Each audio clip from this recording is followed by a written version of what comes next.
Ens hem parat a pensar mai fins a quin punt pot entrar la llei dins de casa nostra? Avui farem precisament això, una ullada a com el Codi Penal espanyol intervé en un dels àmbits més privats que tenim, la família. Veurem quines són les conductes que es castiguen i, sobretot, intentarem entendre per què. I aquí és on la cosa es posa interessant de veritat.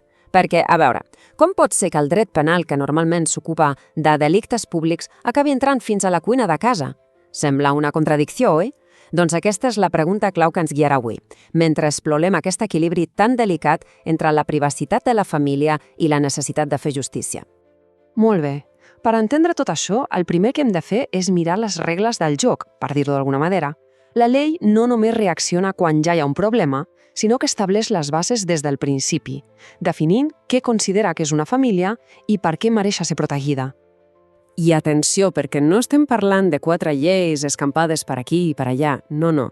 El Codi Penal hi dedica un capítol sencer, el títol 12, només per protegir les relacions familiars. I això, evidentment, no és casualitat. És tota una declaració d'intencions sobre la importància que l'Estat dona a aquesta institució. D'acord, però què és el que s'està defensant aquí exactament? Perquè potser no és només el que sembla a primera vista.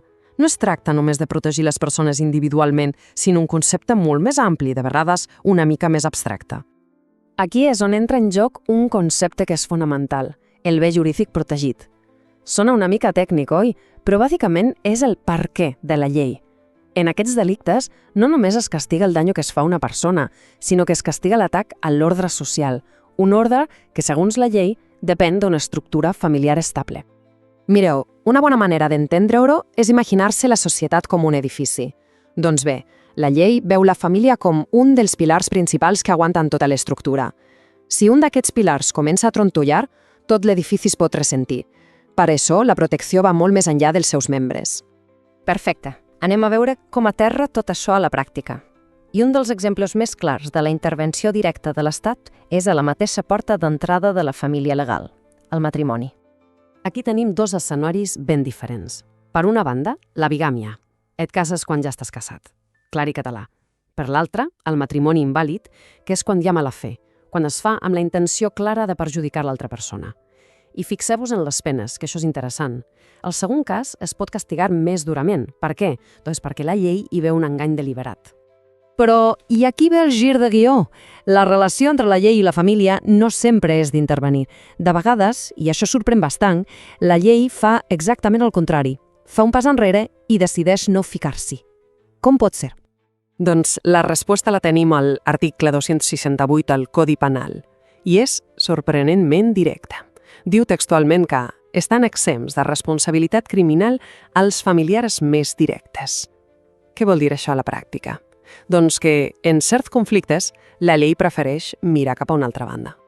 O sigui, per entendre'ns, imaginem que un fill roba diners als pares. Doncs, segons aquest article, aquest cas no aniria per la via penal. L'assumpte es trasllada a l'àmbit civil, on es pot reclamar que torni els diners, sí, però sense que hi hagi risc de presó o multes penals. L'Estat bàsicament considera que aquest és un conflicte que s'ha de gestionar a casa, respectant l'esfera privada de la família. Però molt de contra, que això no és pas una carta blanca per fer el que es vulgui. Aquesta exempció té unes condicions molt i molt estrictes. Primer, la relació familiar ha de ser molt directa. Segon, només funciona amb delictes contra el patrimoni, com un furt. Tercer, i aquest és clau, si hi ha violència o intimidació, l'exempció desapareix per complet. I quart, tampoc val si t'aprofites de la vulnerabilitat d'algú, per protegir, per exemple, la gent gran o persones amb discapacitat. Llavors, si ajuntem totes aquestes peces del trencaclosques, quina és la imatge final que ens queda? Què ens diu tot plegat sobre aquest paper de la llei que de vegades sembla que es contradigui una mica? Doncs el que veiem és que la llei té com un doble paper. D'una banda, actua com una guardiana, protegint la institució familiar, posant les regles del joc, com hem vist amb els matrimonis. I de l'altra, fa d'àrbitre. Un àrbitre que sap quan ha de xular falta i quan ha de deixar que el partit continuï, perquè entén que hi ha conflictes que es resolen millor a casa, sempre i quan no escriuin línies vermelles, com la violència. I per acabar, una reflexió final, una pregunta que queda oberta per a tothom. La nostra idea del que és una família està canviant constantment. La pregunta és, hauria d'adaptar-se la llei a aquests canvis socials o, al contrari, hauria de ser la llei qui marqui els límits del que és i no és una família? És una qüestió complexa i la resposta segurament no és única.